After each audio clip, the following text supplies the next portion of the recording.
हाँ जी दोस्तों, कैसे हैं आप? आज मेरे मन में एक क्वेश्चन आ रहा था तो मुझे उसका जवाब चाहिए था, तो आज मैंने डॉक्टर साहब को पकड़ ही लिया। डॉक्टर साहब, जैसे कि लोग मुझसे सेशंस लेते हैं, कुछ उनके डाउट्स होते हैं पूछने के लिए। आज मेरे मन में भी एक डाउट्स आया है, क्या आप मुझे हेल्प करेंगे? Oh sure. Thank you so much. मेरा क्वेश्चन ये आया है कि जैसे कि हम कहते हैं ना कि इस दुनिया को नेगेटिव एनर्जी पॉजिटिव एनर्जी दोनों ही इस एग्जिस्ट करती हैं, क्योंकि एक बैलेंसिंग इज़ बहुत ज़रूरी है। तो कुछ ऐसे नेगेटिव एलियंस, ऐसे रेप्टिलियन ब्रेन वाले लोग हैं जो कि इस दुनिया को कहते हैं ना एक्सप्लॉइट करने के लिए तुले हुए हैं कि हाँ।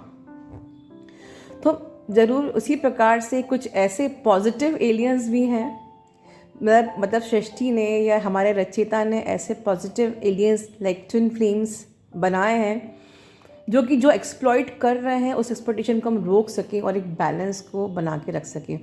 आई थिंक यही पर्पस होता है ना ट्विन फ्लेम्स का, इस दुनिया में आने का, इस प्लैनेट पे आने का।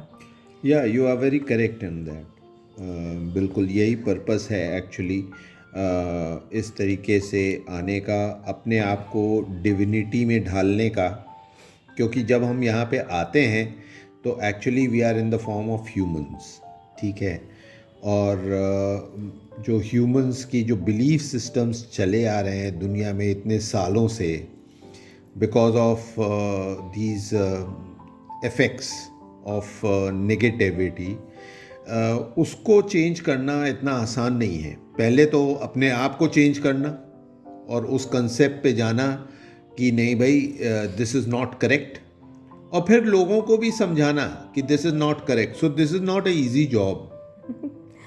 मुझे जो मेरा मेन सवाल जो निकल के आ रहा है वो ये है कि ठीक है, हम लोग एक पॉजिटिव कहते हैं ना, एक नर्चर करने के लिए आए हैं मदर अर्थ को, जो एक्सप्लॉइटेशन हो रहा है उसको रोक के पॉजिटिविटी को स्प्रेड करने के लिए आए हैं। लेकिन मुझे जो क्वेश्चन बार बार दिमाग में आया कि अभी तक तो हम कई जगह पर अपने एग्जिस्टेंस को ही प्रूव नहीं कर पा रहे हैं। कई जगह कहा जाता है कि ट्विन फ्लेम्स होते हैं, जगह कहता है कि ट्विन फ्लेम्स नहीं होते हैं। ट्विन फ्लेम्स ओनली आपके अंदर का शिव शक्ति को बैलेंस करना है, इनर यूनियन करना है, या और ऐसा कुछ नहीं होता कि दो बॉडी अलग अलग हैं।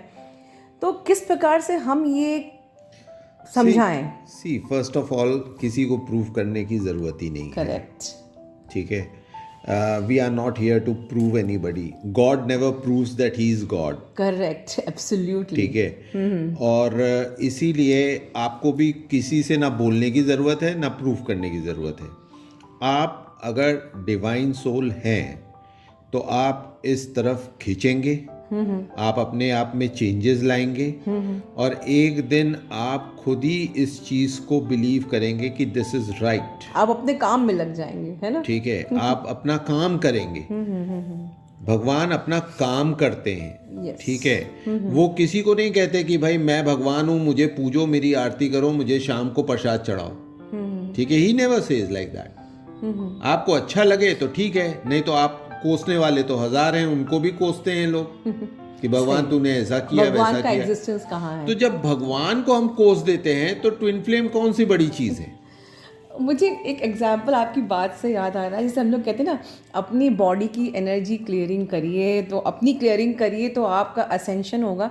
तो बेसिकली ये जो हम लोग क्लियरिंग करते हैं उससे ज़्यादा हमारा असेंशन रियलाइजेशन से होता है कि जैसे जैसे हमारी एक एक लेयर को हम खुद ऑब्जर्व करके एनालाइज करके, जिस तरीके से हम अपनी that way of clearing the energy, मतलब हमने एक मेडिटेशन कर लिया, उससे एनर्जी उतनी क्लियर नहीं होती जितना कि हम उसको प्रैक्टिकली उस लेयर को श्रेड करके अपने आप को असेंड करते हैं, ठीक है।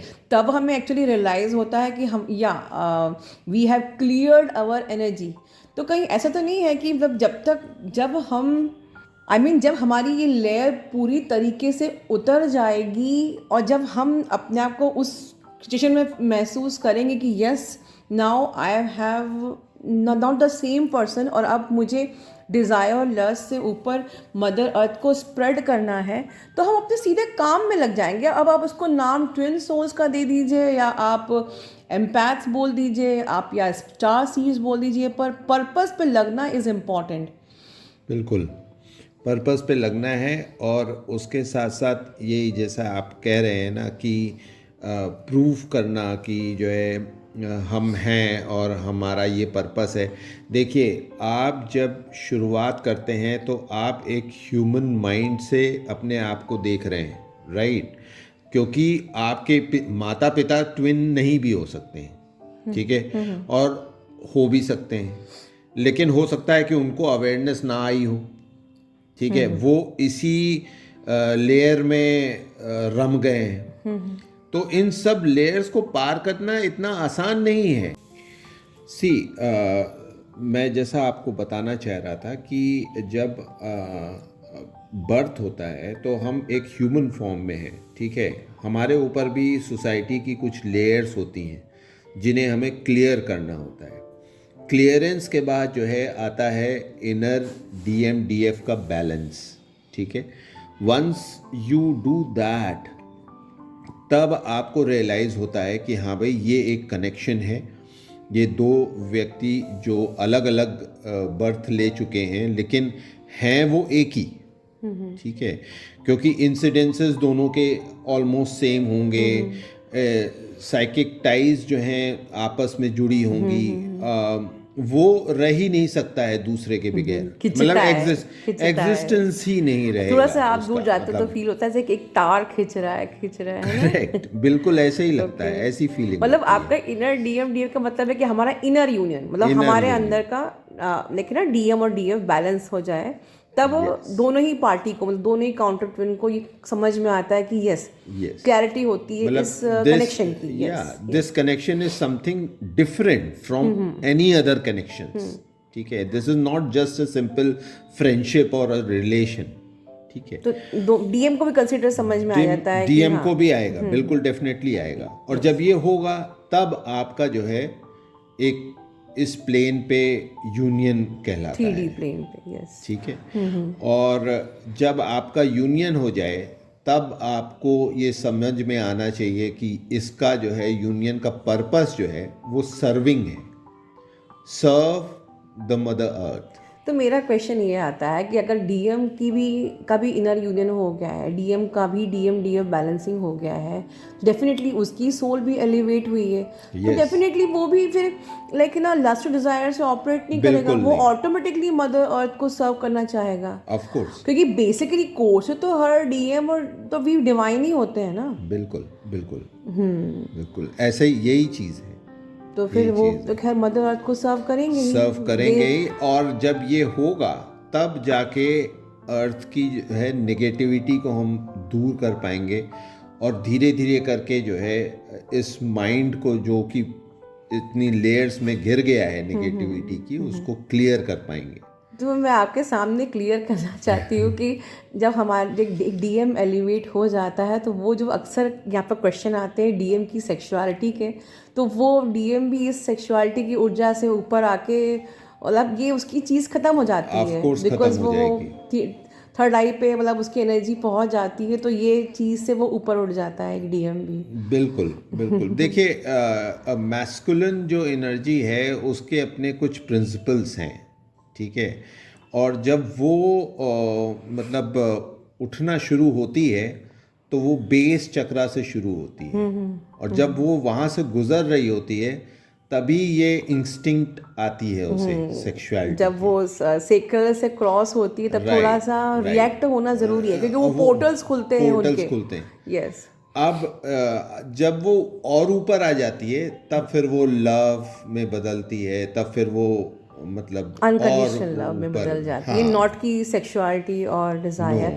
तब फिर ऑटोमेटिकली हमें सारा सीन क्रिएट समझ में आ जाता है कि भाई हम यहाँ पर रोमांस के इस पर्पस से ज़्यादा हम एक, क्योंकि romance is just a part, because it is important, because एक ये अनकंडीशनल लव है, बट इसके ऊपर भी हमारे कुछ पर्पसेस हैं, और हम लाइक हमको अपने आप ही गाइडेंस मिलता है कि हमें सर्व करना है। जैसे कि आप बहुत सारे लेकिन हेल्थ कैंप्स करते रहते हो, कई जगह आप अवेयरनेस कैंप्स करते रहते हो, या मैं भी मिलके एक प्रयास कर रही हूँ छोटा सा। बिल्कुल।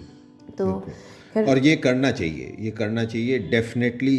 यही करने के लिए आप आए हैं, to serve the humanity to make this earth a better place to live तो in. Thank you so much. मेरा आपने एक डाउट क्लियर किया है, वो डाउट ये है कि यस, ये बिल्कुल मुझे क्लियर हो गया है कि हमारा जब तक इनर यूनियन हमको सेपरेटली करना ज़रूरी है, अपने अंदर का यूनियन डीएम डीएफ बैलेंसिंग, और उसके बाद बाकी की सारी जो यात्रा वो अपने आप ही पूरी हो जाती है। जब हमारा इनर डीएम डीएफ हो गया, फिर तो डीएम खुद ऑटोमेटिकली आता है, डिवाइन खुद हमको एक करता है, मिलाता है, और ये कनेक्शन की क्लैरिटी मिलती है। और सबसे बड़ी चीज़ कि हमें ये प्रूव करने की ज़रूरत नहीं है कि ये एक कनेक्शन है, हमें एक्शन पे बिलीव करना है, ना कि का ये इसमें कि correct. हमारा ये एग्जिस्टेंस है कि नहीं है। नहीं, क्योंकि अगर हम एग्जिस्टेंस पर ही अपना समय बर्बाद करते रहेंगे तो हम पर्पस कब करेंगे। And thank you so much for answering my questions. welcome. God bless you all, love you all.